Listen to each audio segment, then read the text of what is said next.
منافسة جدا كبيرة في التحدي ما بين الايفون اكس وايضا الهواوي بي 20 برو. السلام عليكم ورحمة الله وبركاته، اخوكم فيصل السيف، ومقارنة بين الايفون اكس وايضا الهواوي بي 20 برو. من البداية لو كانت المقارنة هذه قبل 4-5 سنوات كان اكيد جذريا الكفة حترجح عند الايفون، فمن البداية اعطي التقدير لهواوي من مسألة فرق الصناعة وين وصلوا الان. لما نجي نقارنهم بين بعض في بعض النقاط تلاقينا متأرجحين من ناحية التقييم. وقبل ما أبدأ في المقارنة خليني أذكركم أنه في مقارنات أخرى بين البي 20 برو وبين النوت 8، بين البيكسل والبي 20 برو ومجموعة جوالات كثيرة، وأيضا في الفئة المتوسطة. فخليك مشترك في القناة وبسم الله نبدأ المقارنة هذه مع التصميم والبناء. التصميم والبناء. الايفون تقريبا قدم تصميم جديد كليا بعد 10 سنوات من نفس التصميم، وواجهه بشاشة كاملة باستثناء النتوء الخلفي للكاميرا. اختفى الزر الرئيسي بالخلف، كاميرتين بشكل طولي وزجاج قوي وحواف من الستينلس ستيل. البي 20 برو جاب واجهة أغلبها شاشة فيها نتوء من الأعلى ودقم من الأسفل، يشمل زر البصمة و3 عدسات بشكل طولي، والجهاز في يدك يعطيك إحساس فخم خصوصا مع الزجاج في الخلف. من ناحية البناء فكل واحد من الجهازين فخم ووصل إلى مرحلة ممتازة من الجودة في الصناعة. لون الشفق اللي موجود مع البي 20 برو مميز جدا في الهواوي، والألوان اللي جت مع نفس الآيفون تقليدية نوعا ما. ولو تكلمنا هنا عن النتيجة فالكفة ترجح عند الهواوي بي 20 برو والآيفون اكس، الاثنين هويتهم مميزة من الجهة الخلفية من الجهاز، ولكل واحد من الأمام تصميم مشابه، لكن البي 20 برو قدم ألوان أكثر، فإذا هي نقطة لكل جوال. ونذكر بعض أن الذوق الشخصي بيخلي القرار أفضل في الاختيار. الشاشة، أخيرا الآيفون قدم واجهة بشاشة كاملة حجمها 5.8 إنش وتشكل 83% من نوع أموليد بدقة 2436 في 1125 وكثافة 458 بكسل في الإنش الواحد. يوجد فيها نتوء في الأعلى، لكن حتى لحظة تصوير هذا الفيديو هو الجوال الوحيد اللي ما فيه جزء سفلي. البي 20 برو يقدم شاشة أوليد بحجم 6.1 إنش تشكل 82% من الواجهة بدقة 2240 في 1080 وكثافة 408 بكسل، مع وجود نتوء علوي قابل للاختفاء وجزء سفلي يحمل زر البصمة. الكفة هنا ترجح عند الآيفون بشاشة المصنعة من سامسونج، ويقدم ألوان أفضل، دقة أعلى وكثافة أعلى وبدون جزء سفلي، وكمان يقدم تقنيات الترو تون وال 3D تاتش. نحسب للبي 20 برو النتوء الأصغر والقابل للاختفاء في الجهة العليا. النظام، الايفون يحمل نظام تشغيلي iOS 11 وجلب تغييرات جديدة بسبب تصميم الجهاز اللي تغير من 10 سنوات، مثل استخدام زر الهوم الرئيسي اللي اختفى وبدله.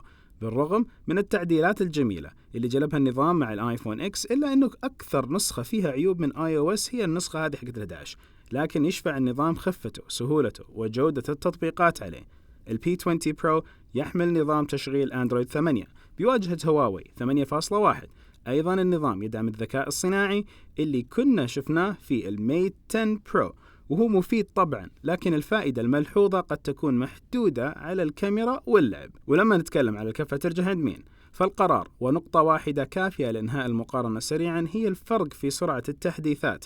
فكون الواجهة في هواوي ما هي بخام، هذا يعني تأخر التحديثات لشهور أحيانا، بعكس أجهزة الأندرويد الخام مثل البيكسل والنوكيا وغيرهم. أما الآيفون فمعروف أن التحديثات تنزل في نفس اللحظة على جميع أجهزتهم، رغم التخبط البسيط مع إصدار ال11 من نظام iOS واللي ما تعودنا عليه من أبل، هذا بدون ذكر جودة التطبيقات أكيد لمصلحة الآيفون. نقطة النظام أيضا لازم أذكر فيها بشكل جدا مهم أنه أندرويد آخر سنتين يفرق عن أندرويد ما قبل السنتين.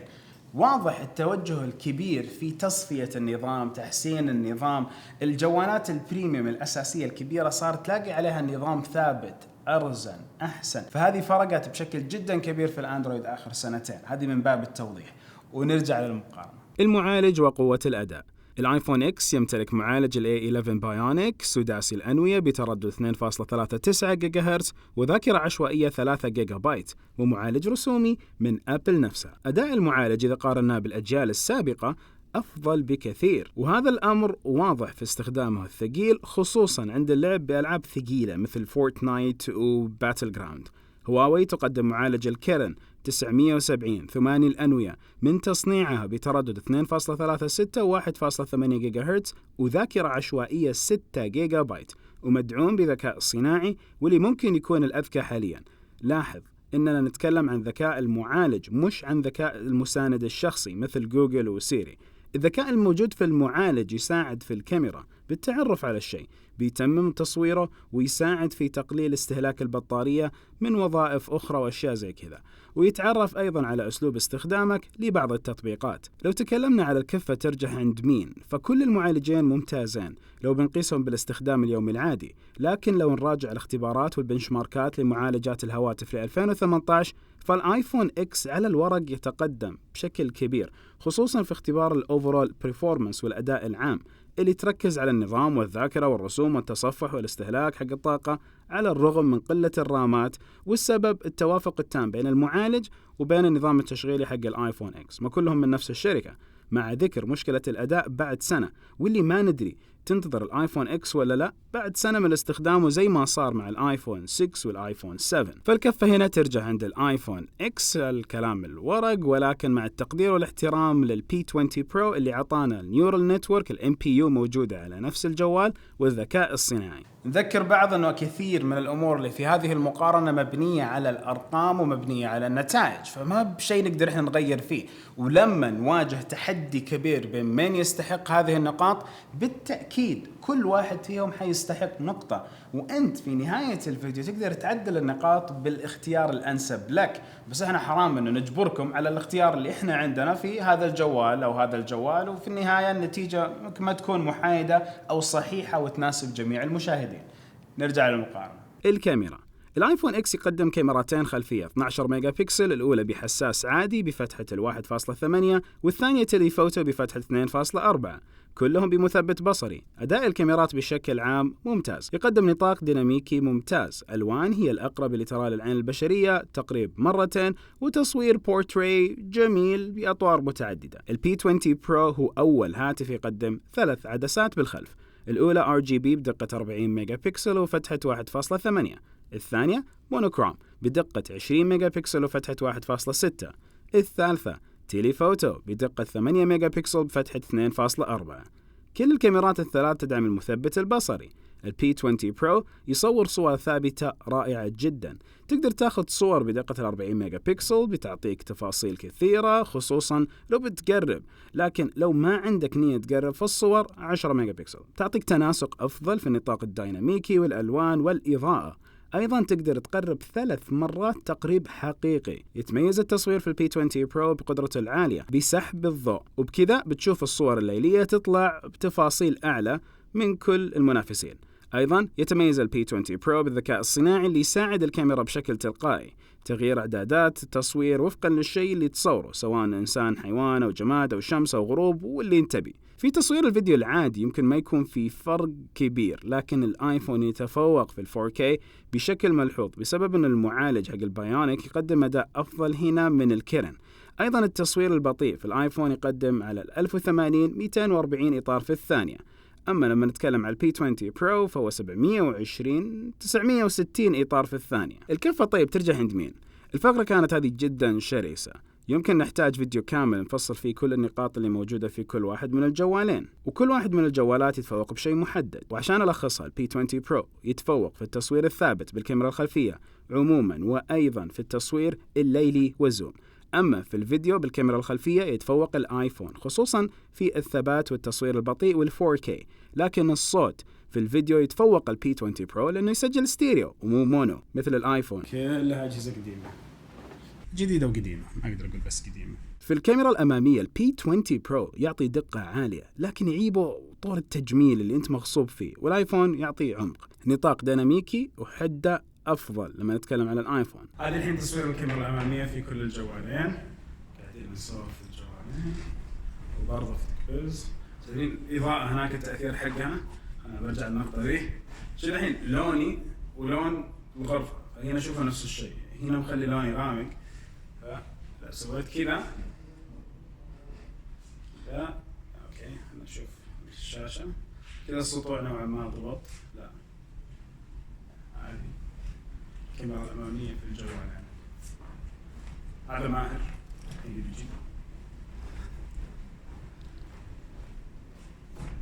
الأمامية. عندكم هنا الايفون اكس وهنا عندكم الهواوي P20 برو. ومتأكد أن التفضيل الشخصي يلعب دور جدا كبير. هنا تعادل وكل واحد ياخذ نقطة. الأمان، الايفون اكس شالوا من البصمة وتم تعويضها بالفيس اي دي اللي نقدر نشوف حساساته في النتوء الكبيرة على الجوال.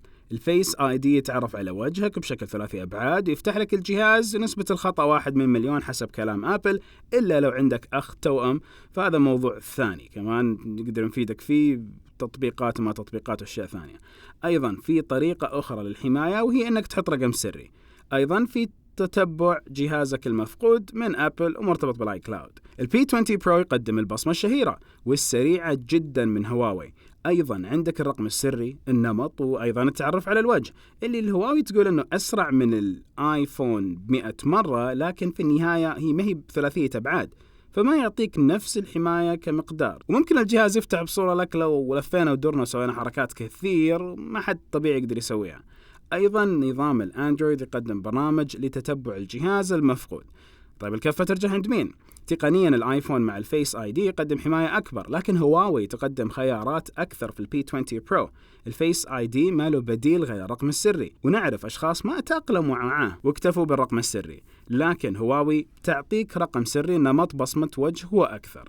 إذن هواوي بي 20 برو مع التقدير للآيفون والأمان العالي، بالذات لو تكلمنا على قدرات الجهاز. الاتصال والتخزين، معظم تقنيات الاتصال متشابهة في الجهازين، لكن الآيفون يدعم البلوتوث بالإصدار ال5 بعكس الهواوي يدعم الإصدار الرابع.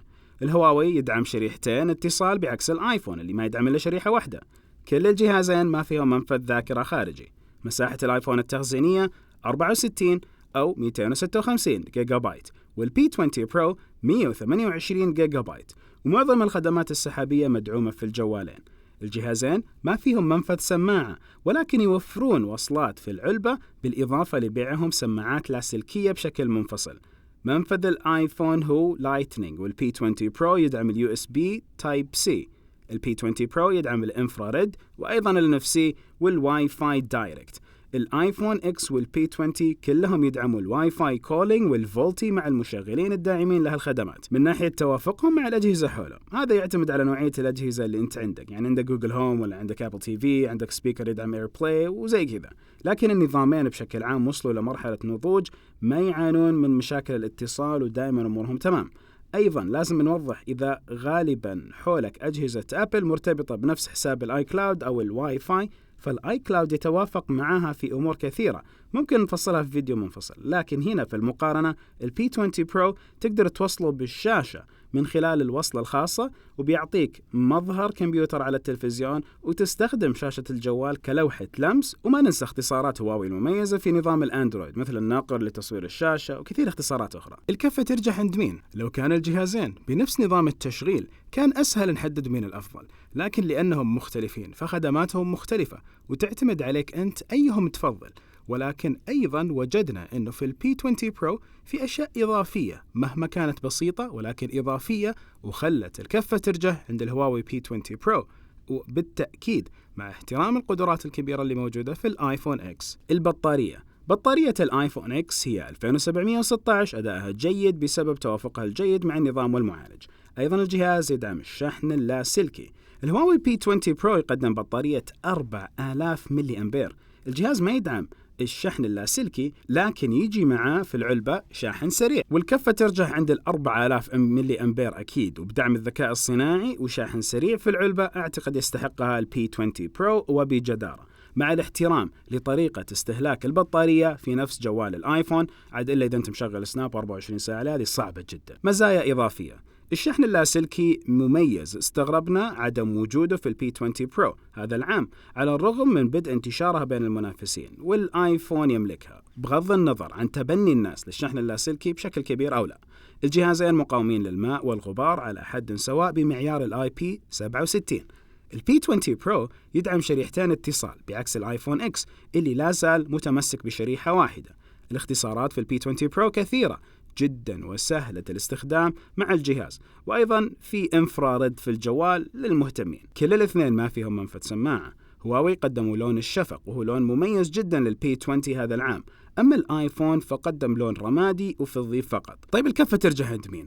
شخصيا لو جيت تكلمنا عن الخصائص اللي فوق والاستخدام يمكن أميل أكثر للبي 20 برو، ولكن ما نقدر نعطي النقطة للبي 20 برو هنا ولا حتى الآيفون رغم كمان استخدامي له، فهي نقطة تعتمد عليك أنت. هنا عن نفسي بحط نقطة لكل جوال. الأسعار وخدمات بعد البيع. الايفون اكس يباع بسعر 4200 ريال، اللون الرمادي بسعة 64 جيجا بايت، اللون الفضي بسعات أعلى قد يصل لل 4900 ريال.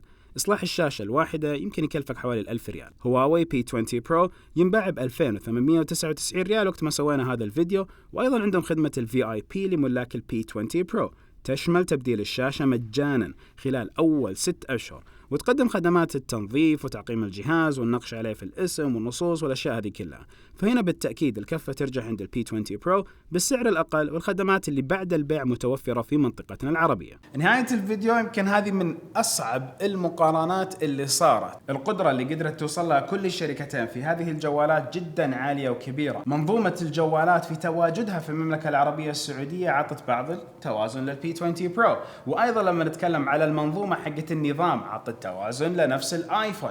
هنا نتكلم انه في النهاية اكيد اللي بيحدد المقارنة الاخيرة ارجع واقول انتو، ولكن البي 20 برو انه يتقارن مع الايفون ونوصل للصعوبة هذه في المقارنة، هذه شيء جديد بالنسبة لي. وهنا نقدر نقول انه 7 نقاط راحت للبي 20 برو و6 نقاط كانت موجودة عند الايفون اكس. يمكن هذا الفارق البسيط بالنسبة لكم طلع رقم اكبر عند البي 20 برو او عند الايفون اكس، فانتوا اعطونا النتائج الاخيرة حقتكم وحطوها في التعليقات.